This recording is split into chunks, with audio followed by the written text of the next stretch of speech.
नमस्कार बच्चों। कक्षा 10 की विज्ञान की पुस्तक में ये हमारा पार्ट 9 आनुवांशिकता और जैव विकास heredity and evolution organic evolution ये चल रहा था। तो इससे पिछली वीडियो में मैंने आपको इस चैप्टर के जो इम्पोर्टेंट शॉर्ट टाइप क्वेश्चन थे वो बताए थे। आज की इस वीडियो में आपको जो लॉन्ग टाइप क्वेश्चन है उनको मैं बताऊँगा आपको। ये बहुत मोस्ट इम्पॉर्टेंट क्वेश्चन है जो आपको बताने जा रहा हूँ मैं। ठीक है। मेंडेल के प्रयोगों द्वारा कैसे पता चला कि लक्षण प्रभावी या अथवा अप्रभावी होते हैं।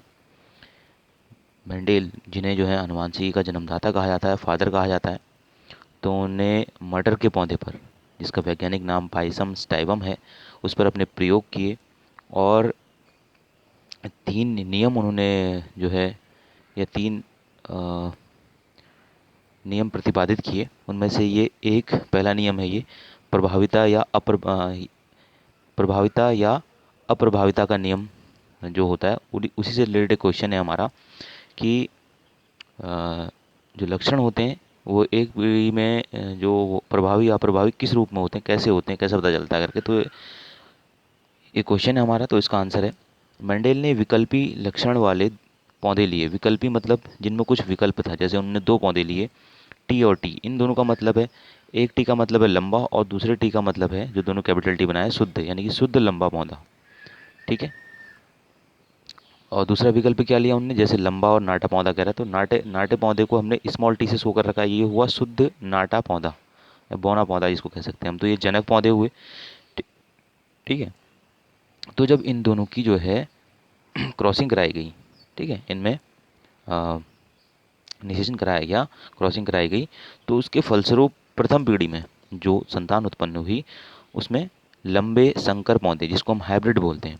अब हाइब्रिड में क्या होता है, अ, एक जो गुण होगा वो पिता से आएगा, एक माता से आएगा। तो एक टी इसका आया और एक स्मॉल टी इससे आया, तो इसको हम कहते हैं संकर, क्योंकि ये दोनों ही जातियों के मिलन से बना हुआ है, संयोग से बना है, यानी दोनों ही जो है जनकों के संयोग से बना है। तो इसमें जो प्रथम गुण आया, हमारा प्रथम गुण क्या है, कैपिटल टी आया। कैपिटल टी क्या शो कर रहा है कि उसकी लंबाई, ठीक है, कैपिटल टी क्या शो कर रहा है, ये लंबा पौधा है, लेकिन शुद्ध नहीं है अब, क्योंकि क्या हो गया है, संकर पौधा हो गया, हाइब्रिड हो गया है। ये दोनों शुद्ध थे अपने अपने में, ये दोनों पौधे चाहे लंबा था या नाटा था, दोनों ही शुद्ध थे, लेकिन ये दो हैं अब हाइब्रिड हो गए हैं। ठीक है। टी और टी, तो जो प्रथम स्थान पे जो टी आता है, ठीक है, वो शो करता है इसकी क्या, हमने क्या कहा था, लंबा, तो लंबा ही शो करता है। तो जो गुण जो है दिखाई देता है उसे तो हम कहेंगे प्रभावी लक्षण। और जो नहीं दिखाई देता, जो नहीं दिखाई दे रहा क्या, वो है स्मॉल टी, क्योंकि पहले ही आ गया तो ये बाद में नहीं दिखाई देता, तो उसे क्या कहेंगे हम, अप्रभावी लक्षण। तो जैसे ही इन्हें अपने नियम में कहा है कि मंडेल ने लंबे और नाटे पौधों के पुष्पों के मध्य पर परागण कराया। दोनों लंबे और नाटे पौधे के बीच क्या कराया, पर परागण कराया। ठीक है। जो लक्षण प्रथम पुत्रीय पीढ़ी में प्रदर्शित होता है, प्रथम ये फर्स्ट पीढ़ी है, अपन पीढ़ी, जो इनके पश्चात जो संतान उत्पन्न हुई, ठीक है, उसे प्रभावी लक्षण कहते हैं। जो लक्षण है, लक्षण क्या प्रदर्शित हुआ है, कैपिटल टी का, यानी कि लंबाई का लक्षण इसमें प्रदर्शित हो रखा है, तो इसे कहेंगे हम प्रभावी लक्षण। और जो लक्षण प्रदर्शित नहीं होता उसे अप्रभावी लक्षण दें, क्योंकि ये पहले नहीं आया है और बाद में आया है, तो ये क्या है, छुप गया है, यानी कि जो बौनापन है पौधे का वो छुप गया है, तो वो क्या आया, अप्रभावी लक्षण कहलाया।